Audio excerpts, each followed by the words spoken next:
It comes down to, can you learn to regulate that nervous system and on demand push the accelerator when it's necessary and on demand push the brakes when those are necessary. And those that are capable of doing that are the highest performing people that we know. If I have an athlete that is concussed, it's in that athlete's best interest, based on the research that we have right now, to do vagal nerve stimulation, because the evidence suggests that that's going to improve rehabilitation. It's going to speed it up and improve the level of rehabilitation. I would say without a doubt that is absolutely 100% true, and we should ideally have a stim device on the sidelines of every single sporting event that is happening, period. Inflammation is necessary. I want to make sure that people understand this. Inflammation is not a bad thing. Without inflammation, we wouldn't be able to respond to threats around us, but it needs to be controlled. I wanted to gear a little bit toward the speed at which the shift can occur, because you've talked about, a couple of minutes stimulation. So a very short duration that you have control over your autonomic nervous system to shift from that stress, fight or flight to that parasympathetic rest and digest and recover. Why is it so fast?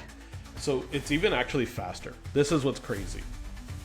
Welcome back to the 90% Healthy podcast. Today we have a very special guest, somebody who is a very highly respected expert in a topic Don and I have talked about a lot, which is vagus nerve. Dr. Navaz Habib, welcome. Thank you so much for joining us. An absolute pleasure. I'm excited to be here with you guys. So if I'm correct, you're a functional medicine doctor and have been practicing for how many years? I graduated as a chiropractor about 15 years ago now, which is fantastic. A little scary to think. And I got into functional medicine about 8 years ago.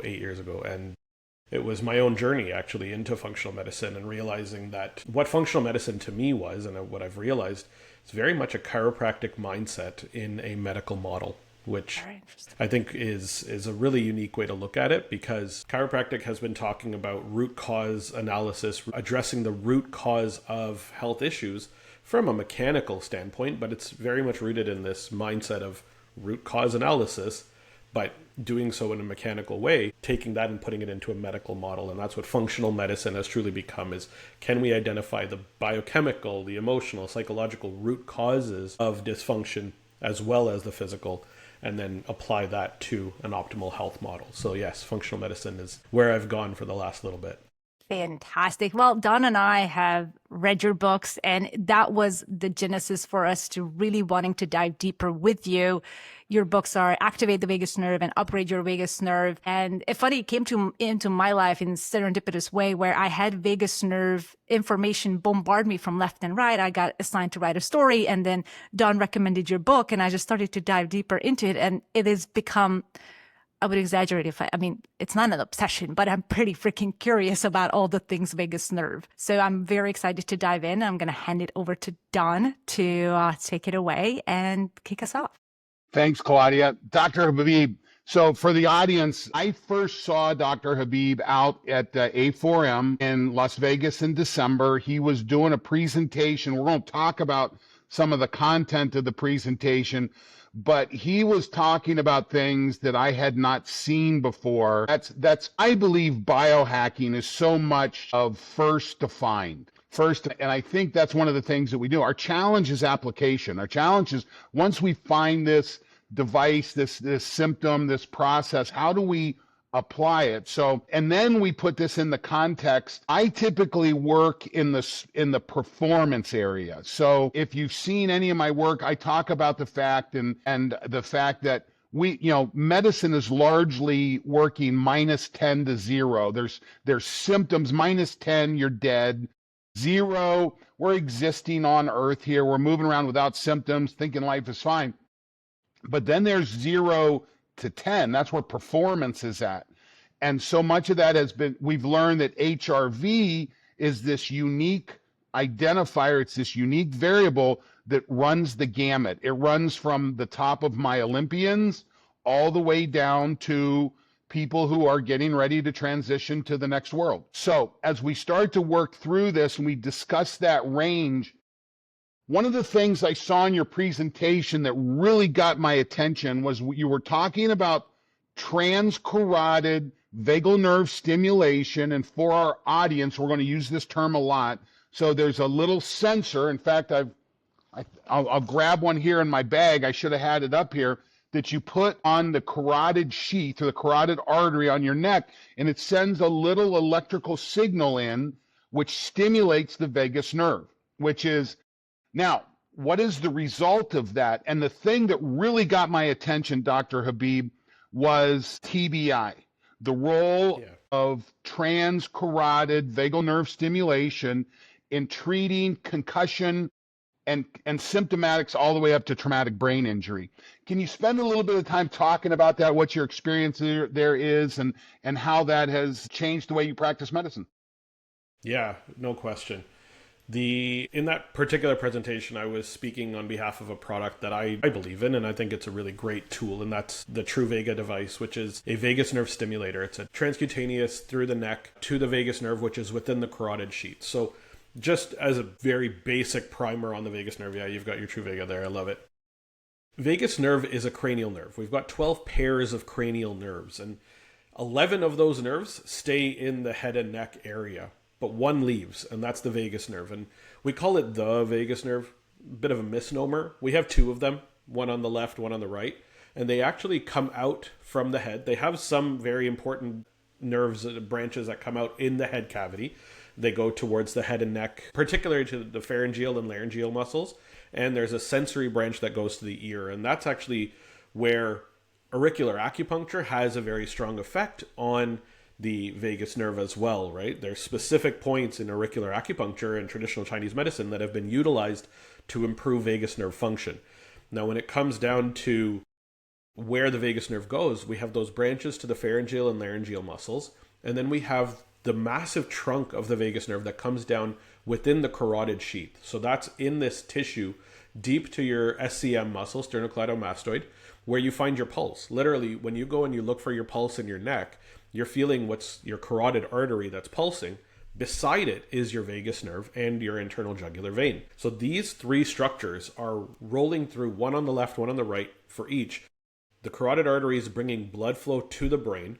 The internal jugular vein is taking blood flow back to the heart. And then we have the vagus nerve. And this is unique because there's no other nerve, particularly cranial nerves, but there's no other nerve in the body that does anything like this. And there's about 100,000 fibers on the right and 200,000 fibers on the left side. So there's not symmetry between these two, but these two will come together and course together. That said, the majority of the left side fibers go to the heart, and the majority of the right side fibers go to the gut. What's unique about the vagus nerve, in addition to its anatomical structure, is the fact that it literally physically connects to virtually every single visceral organ that we have. There is a direct vagus nerve connection to the lungs, to the heart, to the stomach, small intestine, pancreas, kidneys, liver, gallbladder, you name it. Every organ has a direct physical connection via the vagus nerve. It's actually why it was called the vagus nerve, with the root word being vague, because anatomically it was like, what is this doing? It's fanning out, it's going everywhere. It's we wandering. don't truly know what it's affecting. Exactly. The wanderer is the whole idea behind this. So until very recently, we didn't understand the microanatomy, the histological anatomy, and which cells were actually signaling via the vagus nerve, because generally nerves go to muscles, right? That's our most common reaction, is a motor nerve goes brain down to the muscle to create a motion, to flex your bicep or to grasp a cup or to have you walk. You're going to have coordinated nerve conduction in a muscle going down to signal to that muscle to move in a certain way. And then on the other side, we have signals coming up from the skin, from the muscles, from the organs, up to the brain to tell us what's going on. That's the sensory side of things. But because this nerve went to so many different organs and have so many different unique functions, there wasn't a true understanding as to what was going on. So histologically, we identified finally about 20 years ago that it's the immune system. The immune system cells that are present in every organ of the body are the driving factor here. So what happens in the liver needs to get signaled up to the brain. What happens in the gut, what happens in the heart, what happens in the lungs, that information via the immune system checking to see constantly checking status, is going to send its status updates up to the brain via the vagus nerve. 80% of the signaling on the vagus nerve is afferent, meaning it's going from the organs to the brain. It's largely a sensory style nerve, but it's gathering this information and sending that up. I like to think of the central nervous system, the brain, kind of as a CEO of the body, right? It's taking in good information and then sending out good information accordingly. But if you don't get good information in, you can't make good decisions. Just like any business owner probably knows. If you don't know your stats, what are you going to, like, if you don't know your financial situation, you're going to create bigger problems in your business. So you need to be able to get good information up so that you can process that information effectively and send it down. So that's where vagus nerve comes in, is the vast majority of that information needs to pass through this nerve. And just like every other nerve, it conducts information via electrical impulses. So these electrical pulses that are going through the nerve endogenously, just how we signal, is going to dictate whether we have good or bad vagal tone. So how effective the electrical signals go through the nerve is essentially your vagal tone. How effective is the nerve in signaling? So you all know, if you have a USB wire that's supposed to be charging your cell phone and it's all frayed on one end and it's kind of bent and broken, it's not going to have as much signaling capacity. We're not going to get the electricity through that wire effectively. Versus a nice, strong, thick, brand new, amazing wire, the signal is going to pass very, very quickly. So in the ideal world, what we're trying to do is make our vagus nerve into that thick, strong, functional electrical signaling pathway for this information to go from the organs to the brain, and then the 15% of information to then make its way down to the rest of those organs. Okay? That is what we now know is the parasympathetic efferent signals. So these are the rest, digest, recover signals that go down to the gut, that go down to the liver, that go down to all of those different organs to initiate peristaltic motion, to initiate movement, to initiate that digestive process, to enable rest, calm, stress management. That's what the vagus nerve is generally there to do, is to initiate this rest, digest, and recover capability. And on the recovery side, what we're then trying to do is get this signal to those immune cells. And those immune cells have kind of a two-state system that they can be in. They can either be in a fight state, which is what we know through the sympathetic state, that they're assessing and responding to a potential threat to their survival, or they're in a calm, fix, building, recovery mode. And it's the immune cells that are actually doing the work in every single organ. And these are innate immune cells. These are cells that are the first ones to develop when we're a fetus in the womb. Like literally, when we're a clump of cells, the first cell to differentiate from this pluripotential stem cell bunch is a tissue-resident macrophage, or macrophages at the beginning. These macrophages are immune cells, and they actually go to the different somite areas, and they produce the different organs, and they coordinate the building of each organ as we grow as a fetus. And then they remain with us forever. And the vagus nerve's job is to coordinate signaling between those tissue-resident macrophages in particular and the central nervous system. And so if you don't have that good signaling capacity, what essentially comes down to this is we are going to prime those cells, those immune cells, to push towards a fight state. And when they do, they trigger uncontrolled inflammation. Now, in order to initiate and optimize this signaling pattern to create that shift towards the fixed state, the vagus nerve needs to be capable of signaling effectively and sending out its acetylcholine, which is its primary neurotransmitter. So we need to have the root bases of acetylcholine coming in. Mitochondrial function is huge here. If you don't have good metabolic function, you don't have good fat and carb metabolism in particular, you're not going to produce acetyl-CoA, which is a big component of acetylcholine. And then we need to get in choline in our diet to put those two pieces together. So that's on the biochemical side, we need those pieces to be present. But now in terms of electrical signaling capacity, there are things that we need to do to initiate the vagus nerve to be capable of sending those signals electrically. The breath is the major piece to this puzzle, but a lot of people are not breathing effectively.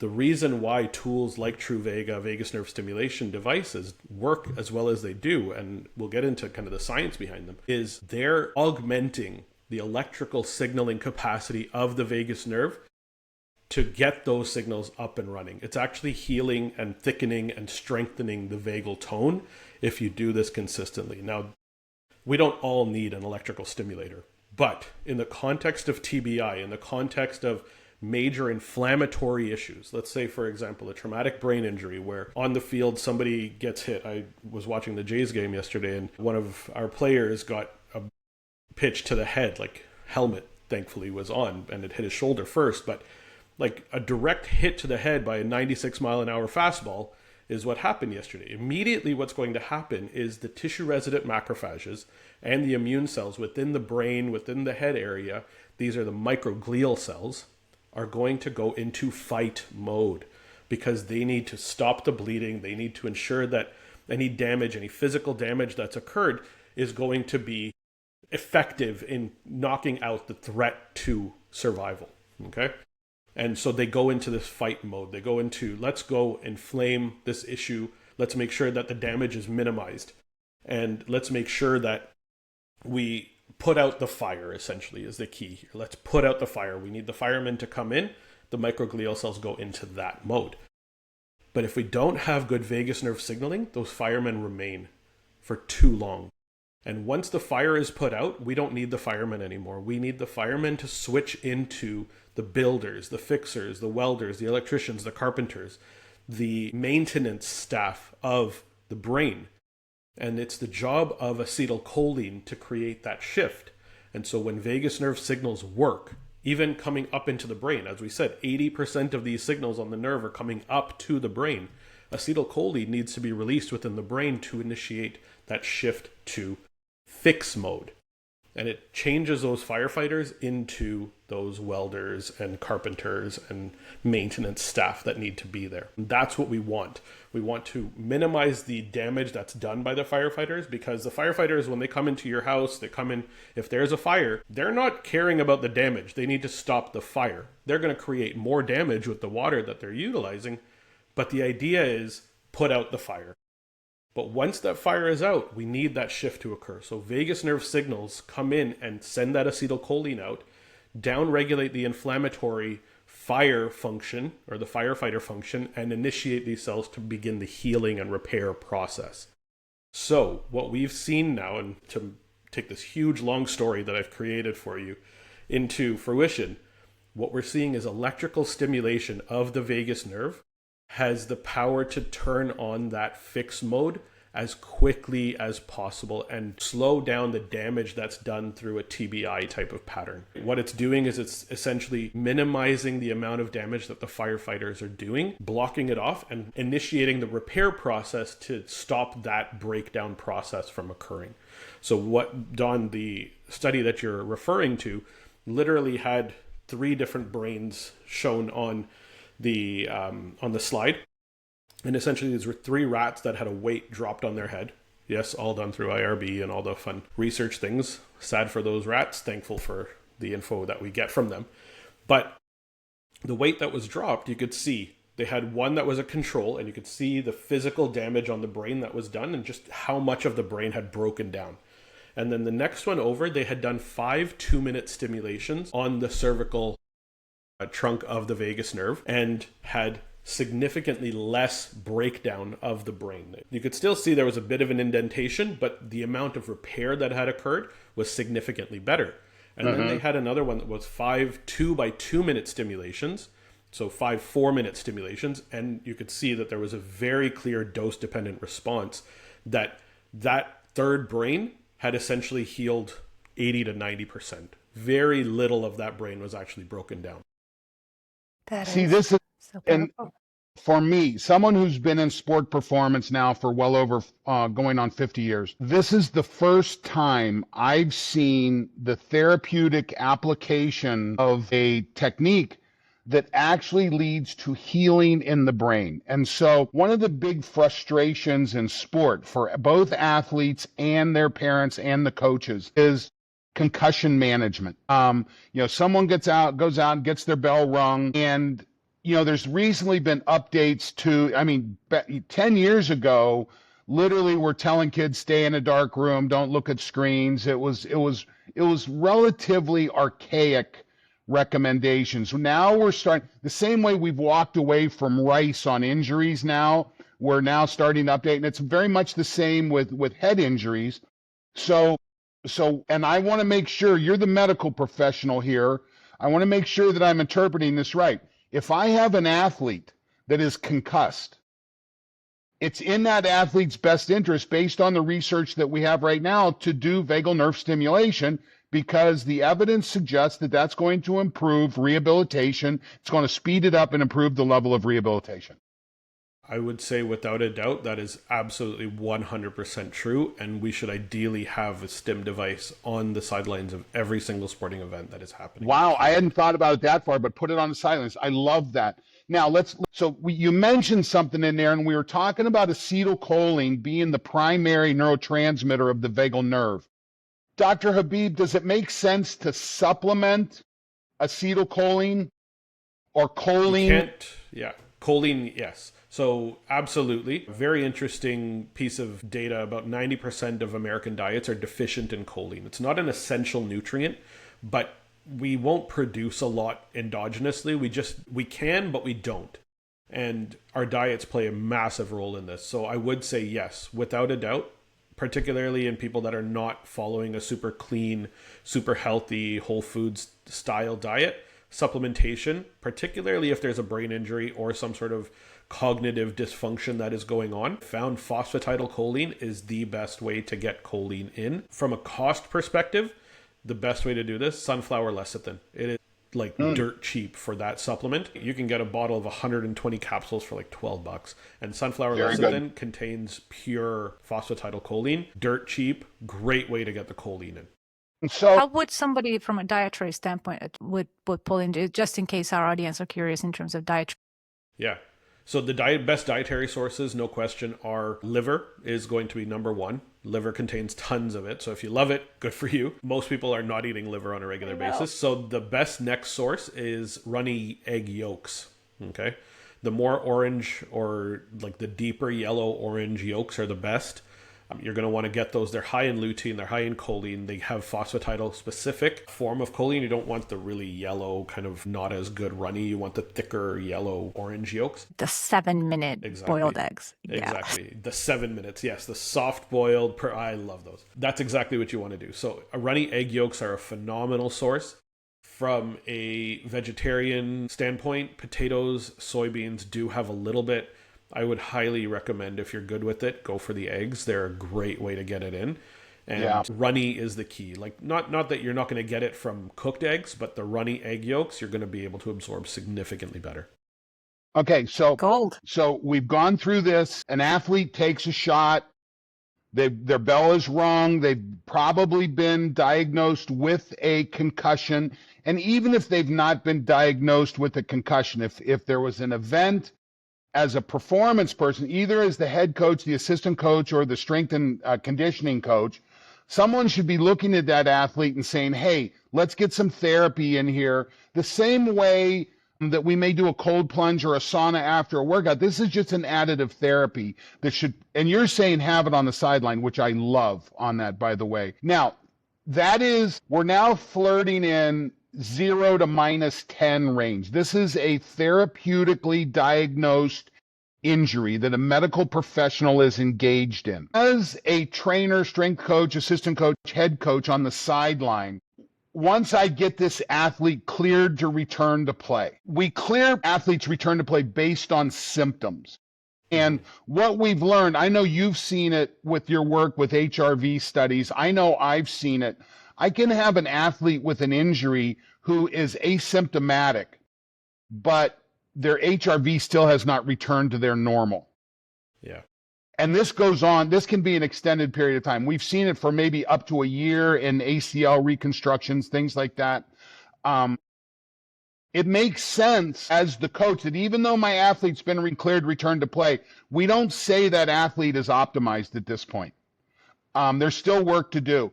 Yeah. Now, let's go from 0 to 10.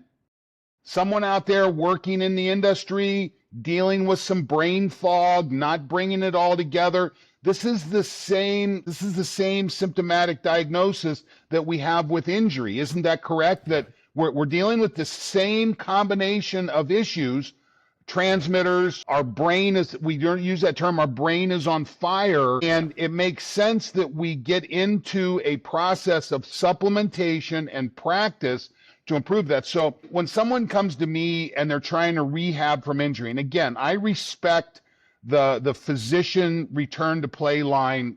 I mean, there's you don't pass that line. The physician is in charge when there's a diagnosis. But once that athlete has been cleared to return to play, you now step into my world. And so one of the things that's a regular recommendation for me is, if I have this, I'm recommended creatine, probably 10 milligrams a day, because with that fire in the brain, we get the impact. We've got inflammation. That inflammation is probably coming from the mitochondria, from electron transport, from glucose metabolism, which is throwing off a lot of the reactive oxygen species, causing the inflammation. So I want to lower the impact of glucose metabolism as much as I can in this situation. So I'm supplementing creatine. I'm also supplementing ketone bodies. So, and I'm probably, with this person, coming with the recommendation to supplement SPM, specialized pro-resolving mediators, to help clear out the inflammation. So what I just heard from you is that combination that we have there, I need to add probably some sunflower lecithin to get the choline in there as well. Is there something else you would add to that list? You're on track with all of those. All of the factors that you've plugged in there are meant to control inflammation. The underlying pathophysiology between somebody who's just experiencing some brain fog, and I said just, which I shouldn't. Brain fog is a direct sign of neurodegeneration. It's just a longer timeline. But in these concussion and TBI type situations, we're talking about the same pathophysiological process, but in a longer or in a shorter time period, in an acute, significant time period. So yes, absolutely. Pathophysiologically, the goal is we want to slow down the inflammatory process. Inflammation is necessary. I want to make sure that people understand this. Inflammation is not a bad thing. Without inflammation, we wouldn't be able to respond to threats around us. But it needs to be controlled.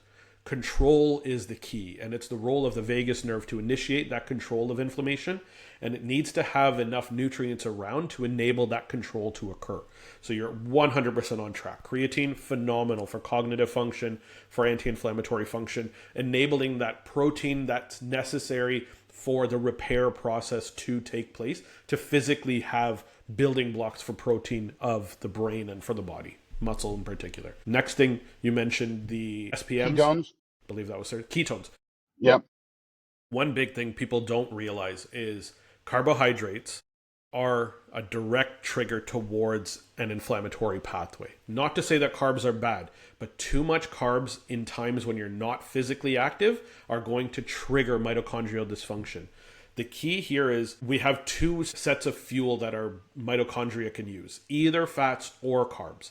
And if we're doing carbs, we're actually increasing the number of reactive oxygen species. We're increasing the amount of waste product that is produced within the mitochondria and affecting the cell. And we clean it up. And athletes are really good at this. They carb load and they burn through the carb, and it's not such a big deal.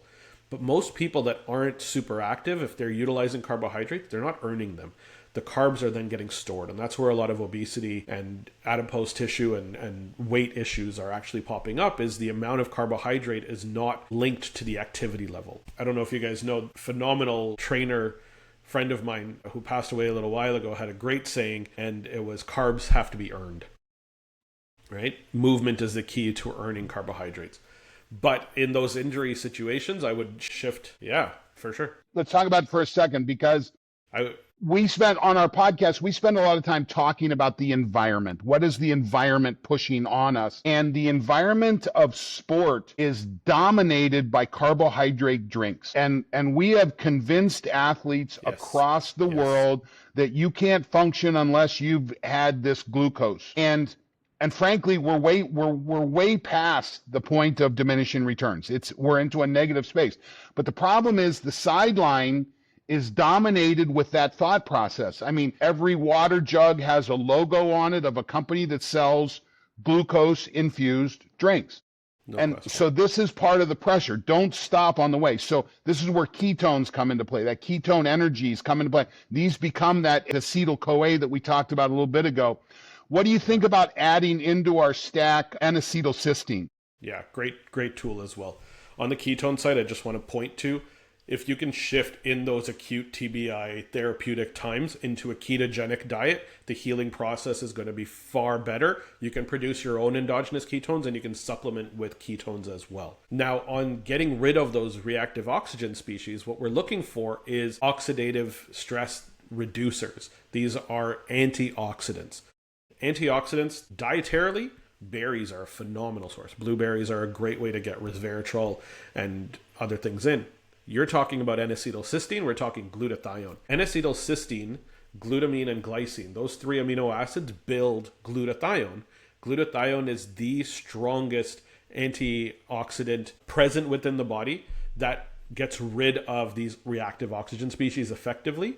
The second thing is melatonin. Melatonin is so powerful. Melatonin is not simply the sleep hormone. That is a complete misnomer. Yes, melatonin increases as we go into that sleep mode, but melatonin has significant reactive oxygen species reduction capabilities, like beyond everything else, and it goes into the mitochondria. So glutathione, melatonin go into the mitochondria and actually heal the mitochondria, which is key to full performance. High cellular performance needs repair and recovery. So post-exercise, post-injury, you want to really work on your sleep patterning with your melatonin to support that. So getting out in the sunlight during the day and then complete darkness at night to initiate that serotonin to melatonin conversion to occur, and supplementing N-acetylcysteine, but I'm also a fan of glycine. A lot of people don't get enough glycine in as well. So I'm a big fan of either direct glutathione or NAC glutamine glycine combo is a great way to ensure that you have all of the building blocks to build your own glutathione internally. So I would put those together for sure. I just wanted to bring up with glycine. I was reading a few studies, I think a few months ago, with regards to glycine, how powerful just 2 to 3 grams of glycine at night can enhance sleep quality. And not only that, even if you don't get a full night of sleep, the alertness, the lack of brain fog in the morning, glycine is a very powerful supplement to have in your arsenal if you're dealing with any type of sleep issues. So I love that you mentioned that. And yeah, very cool. So we're putting together this little kit. We've got supplements that now in your talk that you did, there was a reference in there to transcutaneous vagal nerve stimulation, improving cognitive performance under sleep deprivation environments.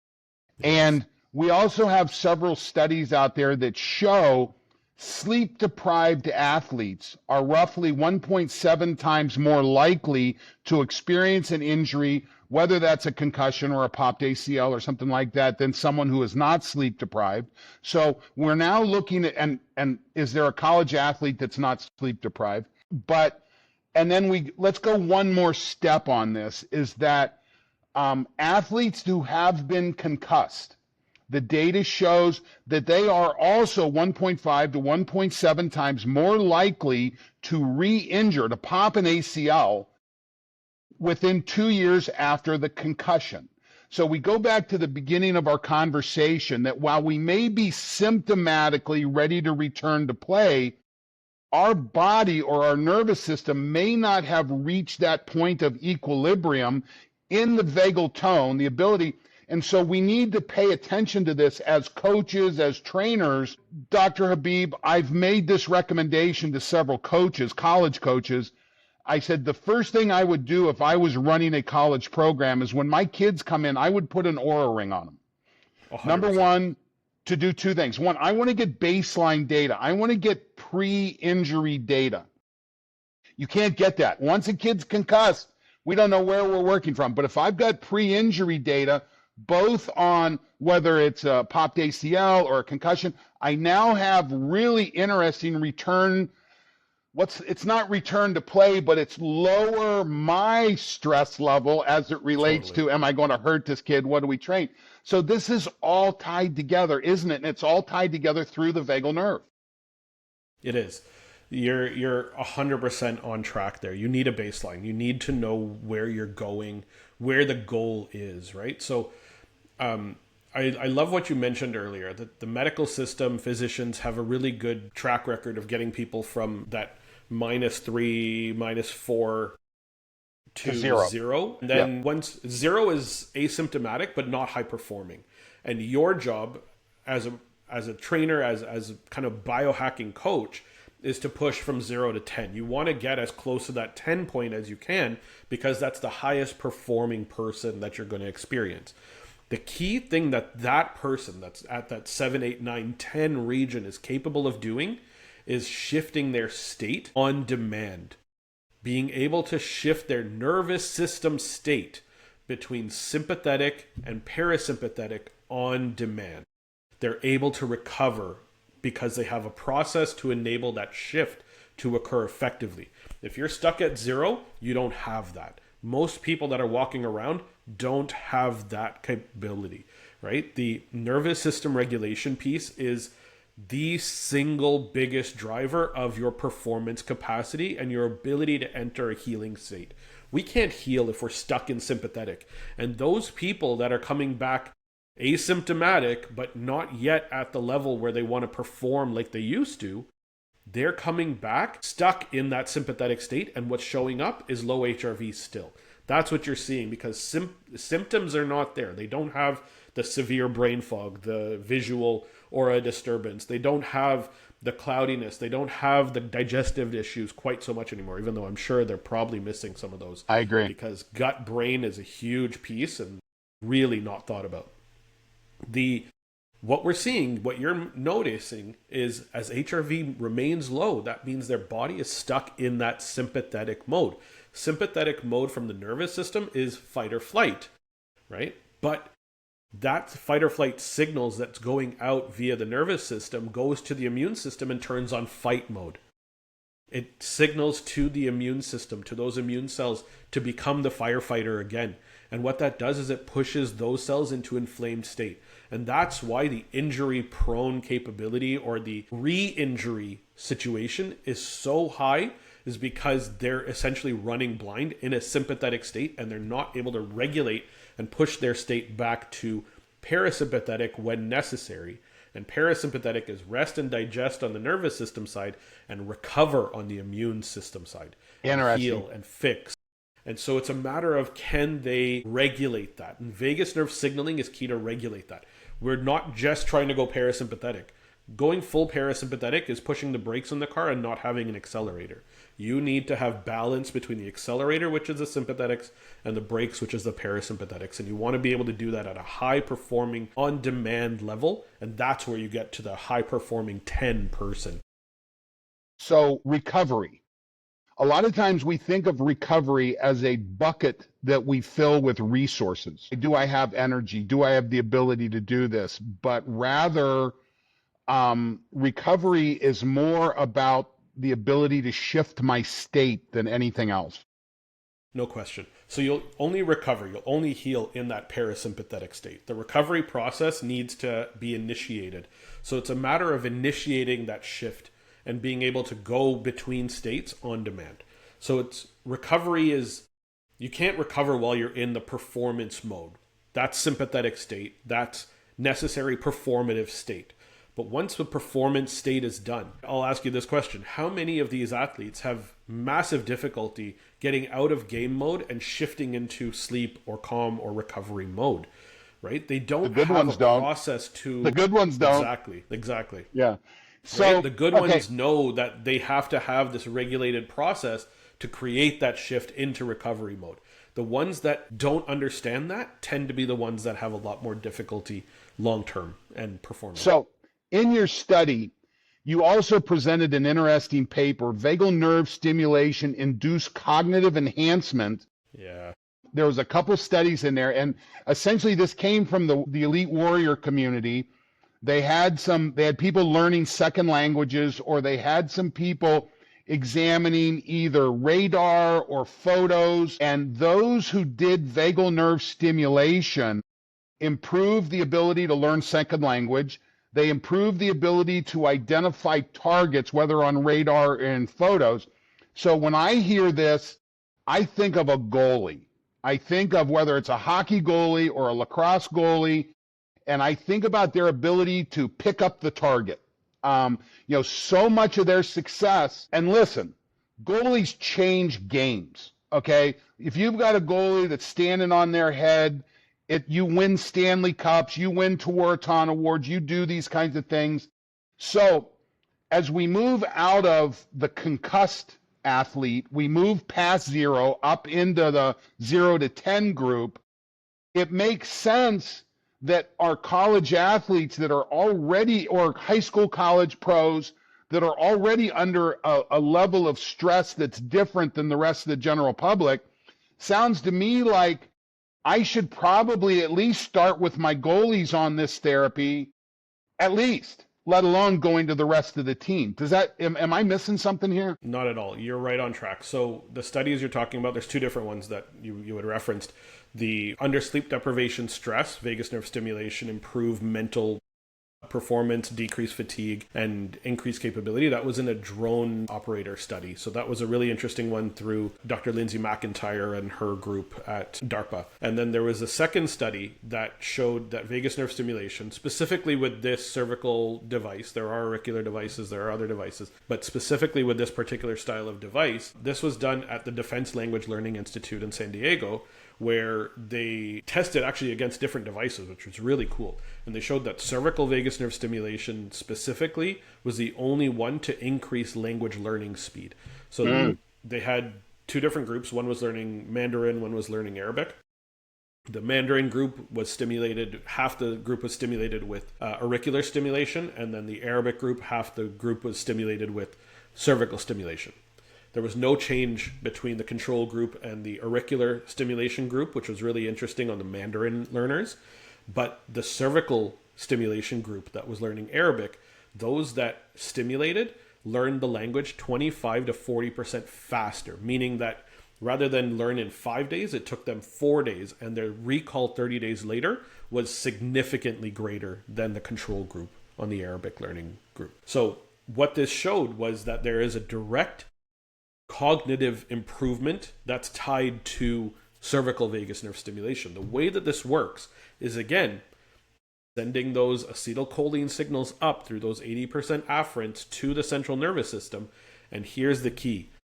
We tend to think cognition, brain, neurons, right? That the neurons are the cells that create these connections and build out and create and optimize these connections. Yes, the neurons are the ones that do connect. But which cells are going around every single synapse to make sure that the good synapses that are working are strengthened and which synapses are not and broken down? The answer is, it's those tissue-resident macrophages in the brain. It's the microglial cells. And if those microglial cells are in the inflamed fight state, they're going to break down more of those synaptic connections. They're not going to be good at maintaining good neuronal connection. They're going to be terrible at maintaining and building and strengthening these synaptic connections. The more inflamed those cells are, the more breakdown occurs within the brain, which is literally the process by which brain fog and neurodegeneration occurs based on the timeline. Same exact thing is happening in TBI and in a very acute, short timeline. But if we can shift and get that signaling capacity to enable that vagus nerve to send the acetylcholine and activate those microglial cells into a regulated, fix, and maintain state, that results in cognitive improvement because it's going to maintain and strengthen synaptic signaling even better. Right. That's really key here. Beautiful. I cannot understate just how important, just how much of a linchpin vagus nerve signals are to maintaining and enabling that state shift to occur so you can go between sympathetic, parasympathetic. And I wanted to gear a little bit toward the speed at which the shift can occur, because you've talked about, a couple of minutes stimulation. The device I use, it has 4 minutes stimulation. So a very short duration that you have control over your autonomic nervous system to shift from that stress, fight or flight to that parasympathetic rest and digest and recover. Why is it so fast? So it's even actually faster. This is what's crazy. You can shift your state in 3 breaths if you learn to breathe really effectively. Most people have significant difficulty controlling their breath because we're not breathing effectively. A lot of people are breathing through their mouth. Our nose is our breathing tube. Our mouth is our eating tube. We don't have teeth in our nose. We don't have nose hairs in our mouth. We should be breathing through our nose. So many people have airway issues due to whatever. I've got a deviated septum. I know how terrible that life is. I can breathe really well 50% of the time and terribly 50% of the time through my nose. And my breath changes when that happens. So I've made certain changes to enable this. There are some really cool airway tools. Look into things like Vivos Health that has a really cool appliance that's actually good for OSA, for obstructive sleep apnea. So look into that. And really good friend of mine, Dr. Bahara Smiley, if you want to look into the airway kind of functionality, look into her stuff. Your breath should be nasal. Your breath should be diaphragmatic. How many people are breathing with their bellies? Yoga, Pilates, they're built on belly breath. And the whole idea is we're breathing using accessory breathing muscles. We're using our chest muscles, our upper back muscles, tight traps, tight rhomboids, upper back muscles, tight neck, headaches. Usually because the breathing patterns are poor, and then the mechanics of your performance are going to be poor as well, secondarily. So breath needs to be nasal, needs to be diaphragmatic, belly breaths. And lastly, it needs to have shorter time on inhale, longer time on exhale if you want to go into parasympathetic state. If you want to go into performative state and high-end sympathetic state, you want longer time on inhale. But you can just change that. You can literally go 6 seconds in, 3 seconds out. That's going to put you into a sympathetic state. Or 3 seconds in, 1 second out. Right? That's going to put you into a sympathetic state because there's more time spent on the inhale. And this is noticed and very clearly seen on HRV because breath is what changes your HRV. So when you then shift and you make the inhale shorter and the exhale longer, we're almost doing a sigh of relief. That's a parasympathetic breath. We're going into this, as we exhale, parasympathetic state and creating this pathway to shift our state from sympathetic to parasympathetic simply by adjusting the way that we're using our breath. So we've spent a lot of time on the podcast talking about HRV, the value of HRV, and how you adjust HRV, and breathing has certainly been part of that. And I think for the novice, it's important to note, don't get caught up in the numbers for the novice. I tell people 5 and 5. Start there. And truth be told, if you're doing 5-second inhale, 5-second exhale, that's probably 90% of the game. You're going to get 100%. A great deal of benefit right there. So for the listener, so what we're talking about right now is we're talking about vagal nerve stimulation through breath work. Okay. And we can do vagal nerve stimulation. There's a product on the market. My friend, Dr. David Rabin, uses vibrations and his Apollo Neuro tool. This is a vagal nerve stimulation tool. Which Tone is doing this. So for our audience, and we said it at the beginning of the podcast, not everybody needs one of these. Now, I'll tell you, if I'm an athlete and I'm spending $150 on a pair of shoes, this is an easy investment. You know, there's some things that if I really want to get the most out of my game, this is an easy investment. I spent $80 to buy a heart rate monitor, so I have data to make decisions with. I spend some money on this, so I'm able to improve. But this, in the absence of a good breathing practice, you're leaving money on the table. Yes, 100%. This is where I was going to go with this point is the breath is the key to all of it because that's where the physiological changes happen. The job of a vagus nerve stimulator, an external device, regardless if it's vibration, electrical stim, ultrasound, whatever your choice is, they're only there to augment the signaling capacity of the vagus nerve. They are there to, while you're doing the breathing pattern, to make sure that the signaling capacity of the vagus nerve is turned back on. To make sure the wire is not frayed. Make sure the wire is intact so the signals can get back and forth. Exactly. Okay, is there a toxic level? Can I vagal nerve stimulate transcarotid too much? No. Funny enough, this technology is built on a therapy that's been around for about 30 years, which is based on epilepsy. Epilepsy was the initial tool or the initial diagnosis in which this tool was utilized, and it was done in an implanted fashion. So vagus nerve stimulation implants go in, they actually have like an electric coil that goes around the vagus nerve in the neck, and then they have a pacemaker style metal attachment that comes down, and there's a link inside there. That device in general is on for 1 minute every 5 minutes. And that is a direct electrical vagus nerve stim right on there. What that does is it shuts off epileptic seizures immediately, and it keeps them out of that seizure timeline. My podcast co-host, JP Errico, is the inventor of the Truvaga device, and we've had phenomenal conversations. So if you're interested in vagus nerve stim, the science behind it, I have a couple great podcast episodes on that with him and Peter Stotz, who actually created this technology on the transcutaneous non-invasive form on the neck.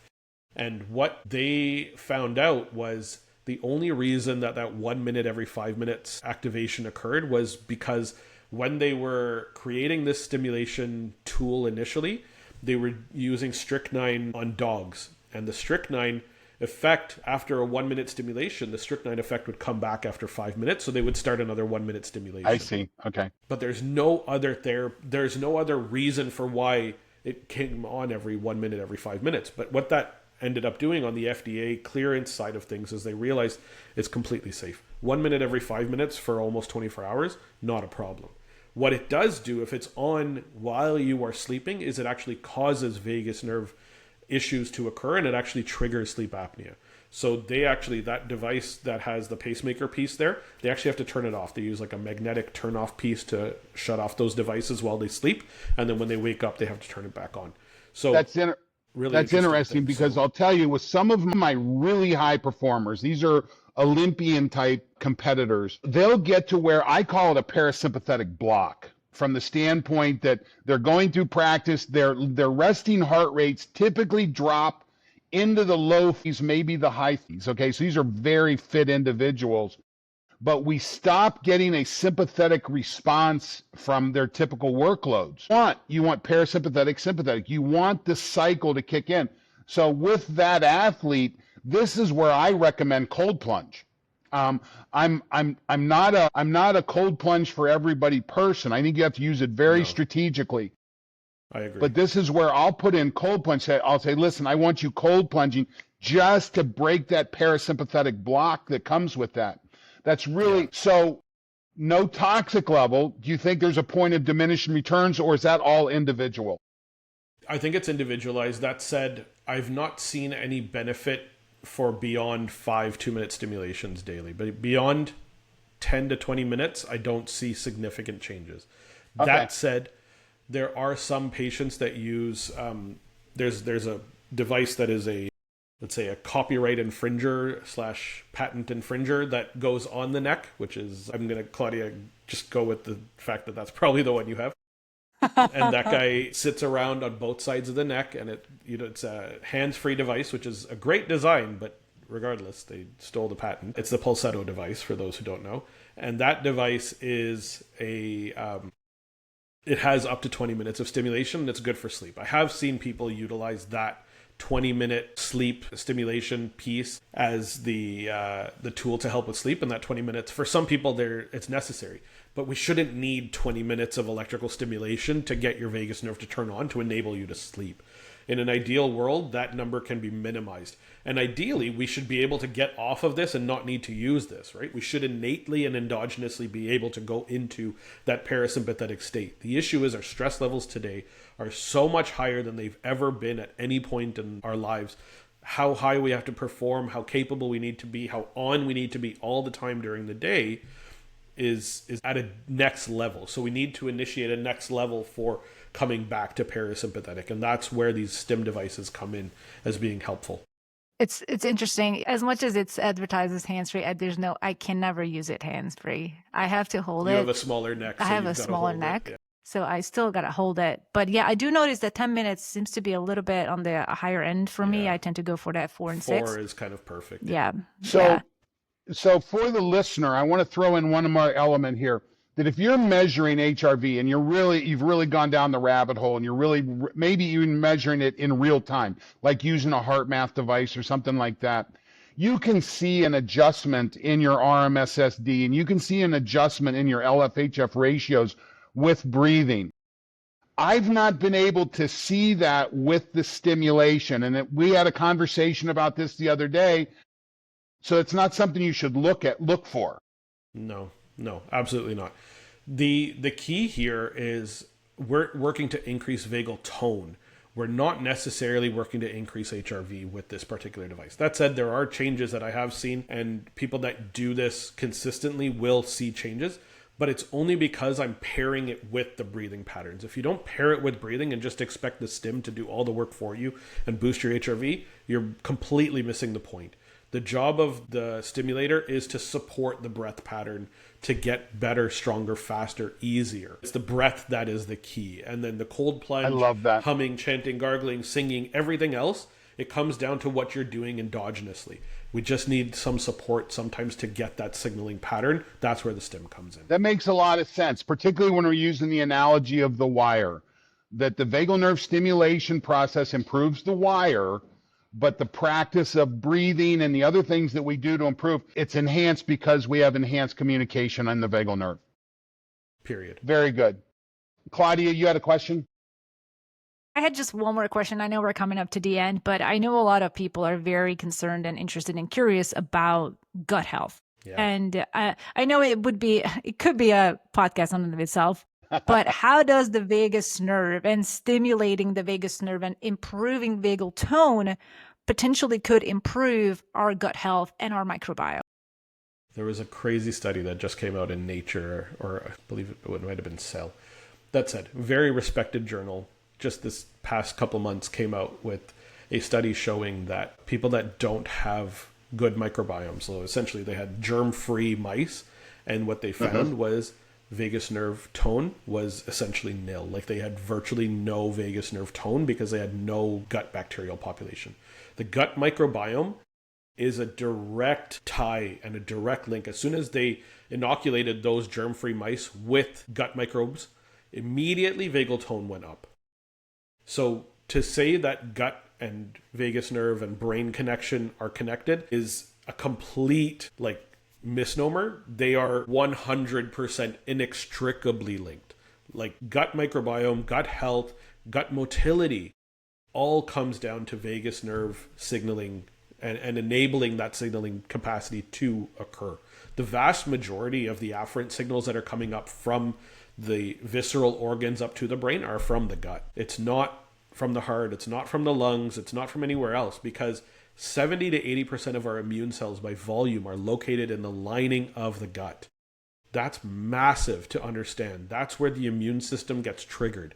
That's where all the good stuff comes in, but it's also the spot where the majority of the bad stuff can come in as well. And so we're constantly checking to see, are we needing to be in threat response mode because we have a poor population or a dysbiotic population of bacteria that's present, or are we dealing with increases in breakdown of the gut lining because we have, leaky gut syndrome that's now occurred because somebody's eating too much gluten, or there's genetic susceptibilities to certain foods or whatnot. And that breakdown that occurs triggers the immune system, and that's where the signaling capacity goes up via the vagus nerve to the brain. So when you don't have a good microbiome, when you don't have a good, well-set, well-functioning gut microbe collection, you're not going to get those signals going up via the vagus nerve, and vagal tone is going to decrease massively. So gut health and vagus nerve health, literally one and the same. Very good. Thank you. As we wrap up, we're almost an hour in here. I guess we're a little over an hour in. We wrap up. So whether I'm an athlete who has been concussed or I'm an athlete just looking to improve performance, it looks like there's this combination of supplements that might be a good addition, including creatine, ketones, SPMs. You know what? You can almost use a prophylactic application of SPMs in an athlete because they're naturally driving and for our audience, SPMs are the tools that resolve inflammation. That's what their name comes from. So we need inflammation, but we need inflammation resolved, and that's where it comes into play. And they're derived from omega-3 fatty acids, which are key. The omega-3, omega-6 balance is key, and so you want those omega-3s, and SPMs are built from those. Yeah.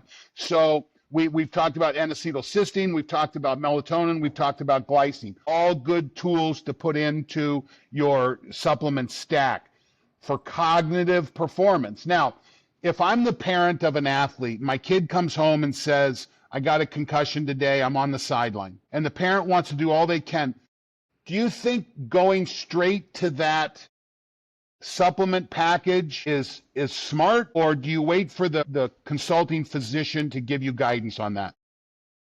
I would always wait for the physician just in case. We don't want anybody to go down the path of having a major issue. Remember, if there is a traumatic brain injury that occurs, gut health is going to be the first thing that's negatively impacted. So taking a bunch of supplements when that issue occurs, not right off the bat. I would make sure you're getting closer to that repair process. That said, if there's one or two that I would go with right off the bat, SPMs would be on the top of my list and creatine would be number 2. They are so powerful, so helpful in that initial stage of repair. Always follow doctor's directions for sure. Thanks. Hey, Dr. Habib, I've got a feeling we're going to be doing this a lot more. It is such a pleasure to have you today, and because your perspective is an outlier perspective. Again, as I said at the beginning of the podcast, biohacking is so much about being there first. And then it's on our responsibility to get the news out and tell the story. And you're certainly here first.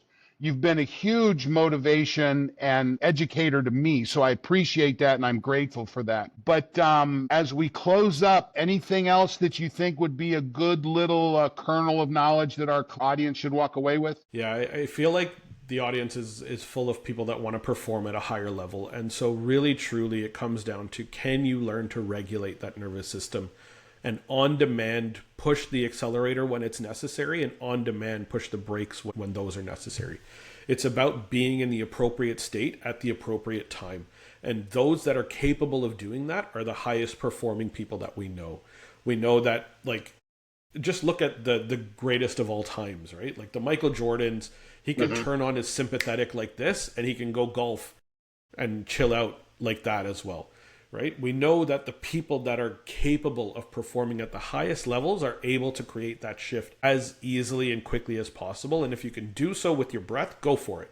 But there are many tools that can help augment and support this transition capacity, the state shift capacity that we should be utilizing and that you should look out for and pick and choose which is best for you.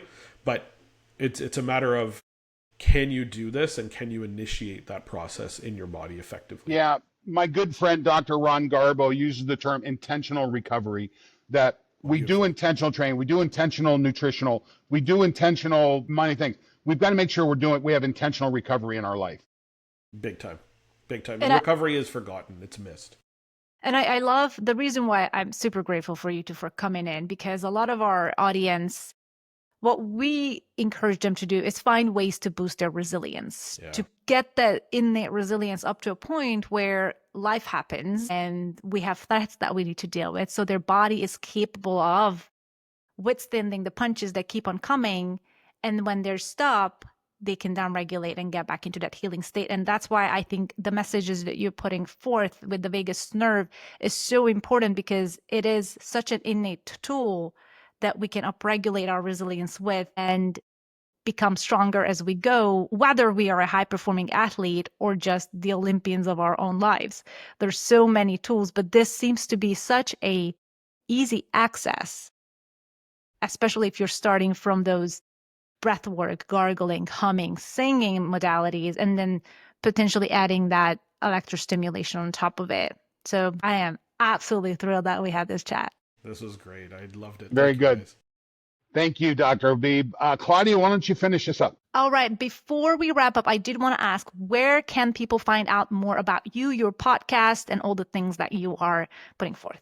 Wonderful. It's the Health Upgrade podcast that I do with my co-host JP that I mentioned earlier. You can check out my books. This is the most recent, Upgrade Your Vagus Nerve, which has lots of great tools. I talk a lot about STIM as a great adjunct or add-on tool. And you can find me on Instagram. That's probably the best way to get in touch, at Dr. Navaz Habib. And I have a great free 10-day Vagus Nerve Jumpstart mini course for those that are looking to do that. So feel free to jump on that. It's a free resource. So we'll send the link out. I'll make sure you guys have that.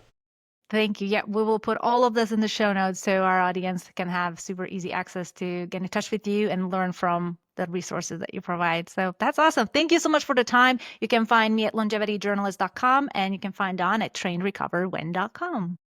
And of course, on all the social media platforms that are out there. Everybody, So I hope you have a great day. Let's keep building this resilience. Let's keep improving our ability to shift states. This is where the great part of life comes from. Shifting, we're going to take punches. The question is the punch going to be distress or is it going to be eustress? That depends on your ability to shift state and take advantage of it. So let's continue to work on that because I think it makes life better and really gets us towards that 90% healthy goal that we've set for ourselves. Indeed. Thanks so much, Dr. Habib.